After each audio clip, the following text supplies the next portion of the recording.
अस्सलाम वालेकुम दोस्तों, आउं हिन वक़्तु साईं कामिल इमदाद जतोई साहब जे जनाज़े नमाज़ में शरीक आहियां। मोहतरम कामिल इमदाद जतोई साहब जेको पाण हिकिड़ो नामियारो शाइर, अदीब ऐं रेडियो कंपेयर हुयो, अॼु उहो इंतकाल करे वियो आहे। उन जे तॾे ते जेके शख़्सियत वटि आयूं आहिनि, असां साईं जन सां ॻाल्हि ॿोल कंदासीं ऐं तासुरात रिकॉर्ड कंदासीं साईं कामिल इमदाद जतोई जी ज़िंदगी जे हवाले सां। सभ खां पहिरियां असां सां साईं मुख़्तियार जागीरानी साहब जन गॾु आहिनि। साईं जन खां पुछंदासीं त साईं तव्हां साईं कामिल इमदाद जतोई जी ज़िंदगी खे कीअं ॾिठो, उन जे हवाले सां तव्हां छा चवंदो? अदा साईं महिरबानी। इमदाद कामिल जतोई असांजो तमामु पुराणो दोस्त हो। हुतां सिंधी अदबी संगत जो रहण जो नातो हो ऐं पंहिंजे शाइरी जंहिं बि शइ सां हुयो कमिटेड ॾाढो हुयो। मसलन हो पंहिंजे हिकिड़े फन फ़िक्र जे हवाले सां जेका बि हुन महिनतूं कयूं दिलि ऐं जान सां कयूं, ऐं इन खां पोइ हुनजो सफ़र कंटिन्यू रहियो। पर हुनजो सफ़र जे जेको आहे सो जेको अचानक जेके रस्ता बंदि थींदा पिया विया, हुनजे पुट जी जेको आहे सो अचानक विछोड़ो मौत हो। सरफराज़ नाले पुट जी ॻाइणो उहो तमामु जेको आहे सो सुरीलो रागी हो। जॾहिं हुनजी डेथ थी त इमदाद अंदर में उन वक़्तु मरी चुको हो। पोइ ही दुनियादार माण्हू हुयो, दुनिया वारनि सां रहण करण वारो, दोस्तनि सां निभाइण वारो। इहो पोयों सॼो पीरियड इन हुनजी खे संभालींदे, हुनजी सारनि यादुनि खे कंपाइल कंदे किताबी शेप में, कॾहिं रेडियो ते, ऐं हाणे फेसबुक जी दुनिया में बि काफ़ी हुनजे हवाले राग वग़ैरह हुन सां वेठो कयो। पोइ नेठि इहो सिलसिलो बि हिते खुटो जो हिकिड़ो इंतिहाई असांजो प्यारो दोस्त असां खां विछड़ी वियो। जीअं त सॼी इहो प्रोसेस आहे, सभु माण्हुनि सां ईअं थियंदो, पर असां काफ़ी दोस्त जो हाल महसूसु कंदा रहंदासीं। Thank you sir, thank U. दोस्तों, असां सां हिन वक़्तु मोहतरम बकाउल बोज़दार साहब गॾु आहे। साईं जन खां असां साईं कामिल इमदाद जे ज़िंदगी जे हवाले सां तासुरात पुछंदासीं। साईं बोज़दार साहब, तव्हां साईं कामिल सां वेझा रहिया आहियो, तव्हां हुनजी ज़िंदगी खे कीअं ॾिठो? साईं वॾी महिरबानी। साईं मोहम्मद कामिल इमदाद जतोई ब्याज पर सिंधी अदबी संगत जे हवाले सां थोरो सो हुयो, पर उहो असांजो हमेशा दोस्त बि हुयो, दोस्तार जे हैसियत में। जो विछोड़ो यकीनी तौर ते दुखाक त आहे ई आहे, पर उहो जीअं असांजे अॻे दोस्त ॻाल्हि कई त उहो पंहिंजे निहायत ग़मगीन रहंदो पंहिंजे पुट जे जेको आहे विछोड़े खां। लाज़मी तौर ते जॾहिं पंहिंजे कंहिं वेझे कंहिं असांजे रिश्तेदार रत जो रिश्तो टुटे थो, हुनजो त जंहिंसां उनसियत बि हुजे, ऐं उहो जॾहिं माण्हू हलियो थो वञे त हुनजो दर्द माण्हू महसूसु करे करे थो। बहरहाल साईं इमदाद कामिल निहायत पंहिंजे संजीदा क़िस्म जो दोस्त हुयो। पंहिंजी शाइरी जे हवाले सां हुनजी फील्ड जेका आहे उहा शाइरी जे हवाले सां, ख़ासि करे नातुनि जे हवाले सां किताब आहिनि, तंहिं करे आउं सम्झां थो त हुनजो विछोड़ो पंहिंजे दोस्तनि जे लाइ असांजे लाइ निहायत दुखायक आहे। Thank you sir, thank you. जी दोस्तों, असां सां सिंधी अदबी संगत लाड़काने जो सेक्रेटरी मोहतरम ईसा महमूद साहब गॾु आहे। ईसा महमूद बि कामिल इमदाद जतोई सां तमामु घणो वेझो रहियो। ईसा खां असां पुछंदासीं त ईसा, तव्हां साईं कामिल इमदाद जतोई जे हवाले सां छा चवंदो? साईं कामिल इमदाद जतोई जे अॼु असांजे तरीक़े ते वेठा आहियूं, अॼु असांखे विछड़ी वियो आहे ऐं असां तमामु घणो दुख महसूसु था कयूं। सिंधी अदबी संगत ते इन हवाले सां 3 ॾींहं सोग जो ऐलान बि कयो आहे। कामिल इमदाद जतोई जो अदब जो सफ़र 1975 खां वठी शुरू थियो। 75 खां वठी सिंधी अदबी संगत शाख लाड़काने में इंतिहाई सरगर्म तरीन माण्हू हुयो ऐं मरण वक़्त ताईं बि हुनजी सिंधी अदबी संगत शाख लाड़काने सां हुनजी वाबस्तगी रही। हुनजे विछोड़े सां सिंधी अदब ॿोली ऐं सिंधी अदबी संगत जो असां साथ सम्झूं था पिया, छाकाणि त हू इंतिहाई मुतहरिक इंसान हुयो ऐं हुन पंहिंजी ॿोली अदब जी ख़िदमतूं कयूं आहिनि, कॾहिं बि विसारे नथी सघनि पियूं। हुनजे विछोड़े खां पोइ असां सम्झूं था त असांजे विच में हिकिड़ो माण्हू वियो आहे जेको पंहिंजी उमिरि जी इन हिसे ते पुराणपे जी उमिरि में बि इंतिहाई मुतहरिक रहियो ऐं पंहिंजी बदजसो रहियो, पंहिंजे मौक़ूफ़ रखण जे वारे सां बि बदजसो रहियो। इंसान हिकिड़ी मोहबतूं कयूं त कभी ज़बरदस्त कयूं, हिकिड़े कंहिं इख़्तिलाफ़ के सां रहिया त उहो बि हुन खुलियल नमूना चवंदो हो, कॾहिं बि हुनजे दिलि में का मुनाफ़िक़त न रही, कॾहिं बि कूड़ न ॻाल्हायो, खरो इंसान हुयो। असां तकलीफ़ महसूसु कयूं था हुनजे विछोड़े ते। दोस्तों, असां सां हिन वक़्तु मोहतरम अज़ीज़ कासमानी साहब गॾु आहे। अज़ीज़ कासमानी साहब खां असां पुछंदासीं त साईं कामिल इमदाद जतोई साहब जो विछोड़ो जेको थियो आहे, अॼु हुनजे विछोड़े खे तव्हां कीअं था महसूसु कयो? इंतिहाई ॾुखाइती ॻाल्हि आहे सिंधी अदब जा तमामु सुठा शाइर, तमामु सुठा मीडिया जा तमामु सुठा माण्हू हुआ। रेडियो पाकिस्तान खां वठी वेंदे सिंधी अदबी संगत ऐं ॿियनि अदबी प्लेटफॉर्म्स ते कामिल इमदाद जतोई साहब जो हिकिड़ो तमामु सुठो पंहिंजो पासो ज़िंदगीअ जो इंतिहाई ॾुखाइती ॻाल्हि आहे। कोई बि माण्हू हिन दुनिया मां जॾहिं रहिलत करे थो उनजो ख़ाल कॾहिं बि भरिजी न सघिजबो आहे, उनजो उहो ख़ाल रहंदो। ऐं केर बि माण्हू कंहिंजो मटसानी बि कोन आहे, हिन जो मट कोई बि न थी सघंदो, छो त हिन जी हिकिड़ी पंहिंजूं खूबियूं आहिनि समाजी, सियासी, अदबी, सकाफ़ती तौर ते हिन माण्हू जो जेको पंहिंजो कंट्रीब्यूशन आहे सिंधी अदब में, सिंधी क़ौम में, सिंधी सकाफ़त में, इन जहिड़ियूं ॿियूं कंट्रीब्यूशन्स ॿियो को माण्हू करे या उन खां वधीक करे सघे थो या शानाइतो शाइर हो ऐं सोशल हवाले सां इंतिहाई समाजी तौर ते सभिनी अदबी धड़नि ग्रुपनि सां गॾु हलण वारो माण्हू हो। हुनजी शाइरी इल्मी हवाले सां, फ़नी हवाले सां इंतिहाई पुख़्ती ऐं काराइतो माण्हू ऐं सकार ते ऐं काराइते माण्हू जे विछोड़े ते सिर्फ़ु ॾुख ई थिए थो, पर उन ॾुख जो को बि अज़ालो कोन्हे। तमामु घणो असांखे सिंधी अदब जे हवाले सां लास थियो आहे ऐं अहिड़ा सुठा मानाइता शाइर समाजी ज़िंदगीअ में तमामु घणा सोशल इन्हनि माण्हुनि जो विछोड़े जो तमामु घणो दर्द आहे। पंहिंजी फैमिलीअ समेत अदब खे, सकाफ़त खे ऐं ॿियनि इदारनि खे बि ज़रूरु थिए थो खणी, पर फैमिलीअ खे पर्सनली वधीक थिए थो। असां हिन जे ॾुख जे घड़ियुनि में सिर्फ़ु फैमिली सां ॾुख में बराबरि जा शरीक आहियूं। जी थैंक यू। दोस्तों असां सां हिन वक़्तु सिंध जो नाले वारो शाइर मोहतरम जवाद जाफ़री साहब गॾु आहे। जवाद साहब में पुछंदासीं त साईं कामिल इमदाद जो विछोड़ो बिल्कुलु निहायत ॾुखाइतो आहे। साईं तव्हां हिन हवाले सां छा चवंदो? पंहिंजो जेको हुनजो नालो मोहम्मद कामिल इमदाद जतोई हो, पंहिंजे नाले जे वांगुरु हिकिड़ो मुकमिल इंसान हो, कामिल इंसान हो, केतिरनि ई ख़ूबियुनि जो मालिक हो, बहितरीन शाइर हुयो। उन खां अलावा लारकाना रेडियो सां वाबस्ता रहियो काफ़ी अरसे खां वठी ऐं बहितरीन उस्ताद हुयो ऐं बहितरीन पीउ हुयो। हुनजी तरबियत जेका आहे हुनजी औलाद खे तमामु मथे हाणे बीहारियो। हुनजो हिकिड़ो पुटु जेको कुझु साल अॻु में जंहिंजी डेथ थी वई बा सरफराज़, उहो ख़ुदि हिकिड़ो तमामु मल्टी उन में ख़ूबियूं हुयूं। ऐं उन खां पोइ हुनजो ॿियो फर्ज़ंद जेको आहे इम्तियाज़, उहो हिकिड़े बहितरीन इल्मी अदारे में कमु करे रहियो आहे सुठी पोस्ट ते। त इहा हुनजी तरबियत हुई। ऐं उन खां पोइ हिकिड़ो बहितरीन दोस्त हुयो, सदाईं हुन दोस्तनि सां निभायो ऐं ख़ुशि अख़लाक़ इंसान हो। पर उन्हनि माण्हुनि मां हो जंहिंजे लाइ जीअं मौला अली अलैहिस्सलाम फरमायो त अहिड़ा तव्हां हुजो, तव्हांजो किरदारु अहिड़ो हुजे जो जॾहिं तव्हां जीअरा हुजो त माण्हू तव्हां सां मिलण जा मुश्ताक हुजनि ऐं हलिया वञो त तव्हांखे यादि करे रोअनि। त अहिड़ी शख़्सियत साम्हूं हली वई। त हीअ असांजो दोस्त उन्हनि दोस्तनि मां हो। मुख़्तलिफ़ प्रोग्रामनि जी कवरेज अची पाण कंदो हुयो। सॼे प्रोग्राम जी मंथली मुशाइरो असांजो थींदो आहे राइटर्स क्लब जे तरफ़ां, हुनजी हर महीने अची कवरेज कंदो पंहिंजे हिकिड़े शौक़ सां। ऐं ॿिया मुख़्तलिफ़ प्रोग्राम असां खोड़ अटेंड कयासीं जंहिंजी हिन पाण कवरेज सॼे दुनिया ताईं पहुती। हीअ गज़ल जो तमामु सुठो शाइर हो। हिनजो पहिरियों मजमूओ बि गज़ल जो आहे सिंधो भरते, ऐं उन खां पोइ हिन नातिया शाइरी जेका आहे उहा हिन जा ॿ टे किताब जेके उहे शाया थिया। हक़ीक़त इहा आहे त हिकिड़ो अहिड़ो दोस्त असां मां अॼु हलियो वियो आहे जंहिंजो हाल महसूसु थिए थो, छो त कंहिं तख़लीक़ार जो पंहिंजे तख़लीक़ जे हवाले सां केॾी बि बुलंद दिल ते हुजे, पर जेसिताईं उहो पाण में शख़्सियत में वॾो न आहे त हुनजो फ़न कंहिं बि कम जो न आहे। हीउ उहो माण्हू हो जेको पंहिंजो पाण में हिकिड़ो वॾो माण्हू हो। ऐं मां सम्झां थो त जेके यादि करे हुनजी कमीअ खे महसूसु करे अखियूं आलियूं थी वञनि थियूं। असां हुनजे ख़ानदान सां सॼी सिंधी जेका अदबी खेतर आहे उन्हनि सभिनी सां हिन कम में बराबरि शरीक। Thank you sir, thank U. असांखे तव्हां साईं कामिल इमदाद जतोई जे ज़िंदगी जे हवाले सां तव्हां छा चवंदो? कामिल इमदाद जतोई साहब जो जेको रूहानी विछोड़ो आहे उहो त उन ॾींहुं थी वियो जॾहिं हुनजो जवान पुटु सरफराज़ हुन खां विछड़ियो हुयो।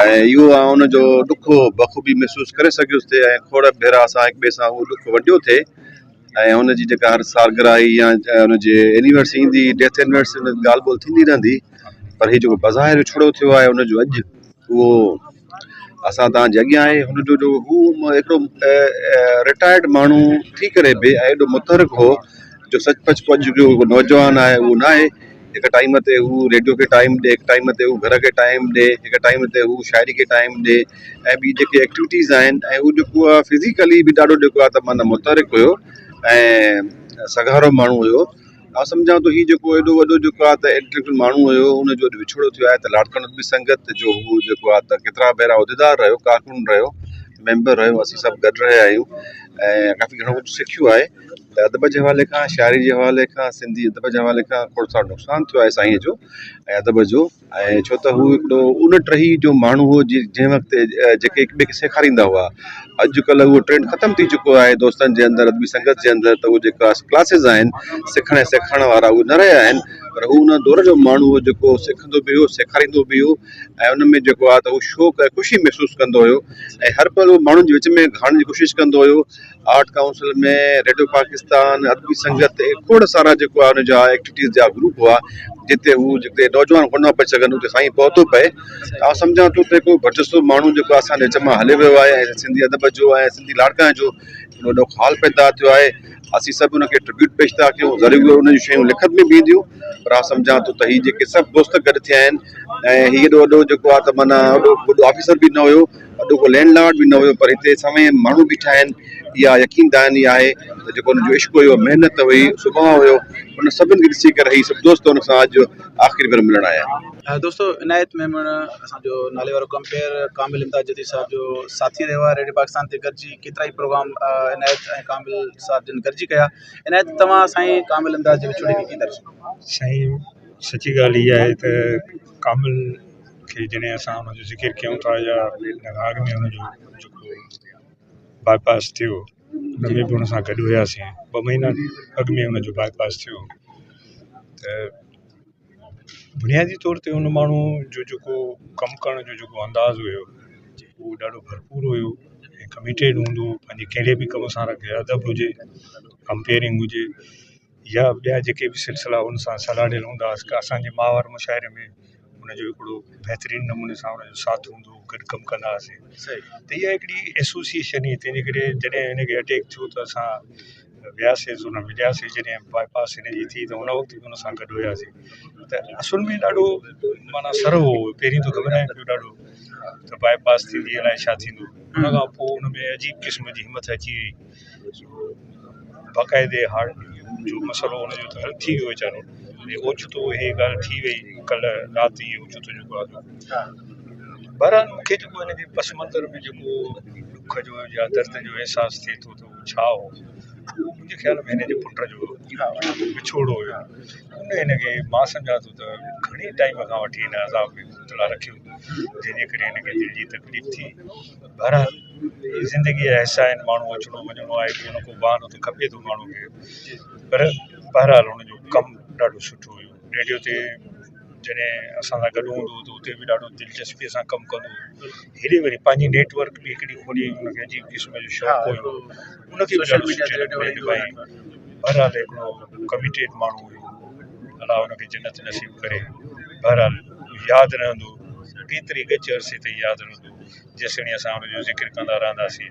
बहरहाल माण्हू त हलियो वञे थो पर हुनजी यादि जेका आहे माण्हू जे में रहे थी अलाह खे जन्नत नसीब करे दोस्तों सैयद ताज अली शाह असांजो रेडियो पाकिस्तान लाड़काणे जो ऐं रेडियो पाकिस्तान हैदराबाद जो पुराणो कंपेयर ऐं साईं कामिल इमदाद जो तो ई मरहूम जो पंहिंजो साथी रहियो आहे माज़ी में साईं बि गॾिजी प्रोग्राम कयो आहे सो साईं खां पुछंदासीं कामिल इमदाद जी ज़िंदगी जे हवाले सां तव्हां छा चवंदो इन्ना लिल्लाहि व इन्ना इलैहि राजिऊन कुल नफ्स ज़ाइक़तुल मौत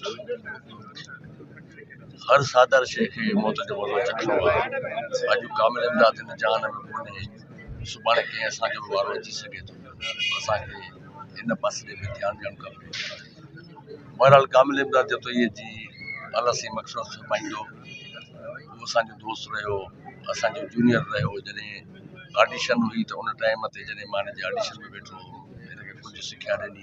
अच्छा उन खां पोइ ई अॼु ताईं जेको आहे इहो यादि कंदो रहंदो हो। ऐं जॾहिं आउं जामशोरे खां सरफराज़ रेडियो नेटवर्क तां प्रोग्राम्स ॿुधंदो हुउमि, जॾहिं मां कमेंट्स कंदो हुउमि, त मरहूम खे अलाह साईं दर्जात बुलंद करे।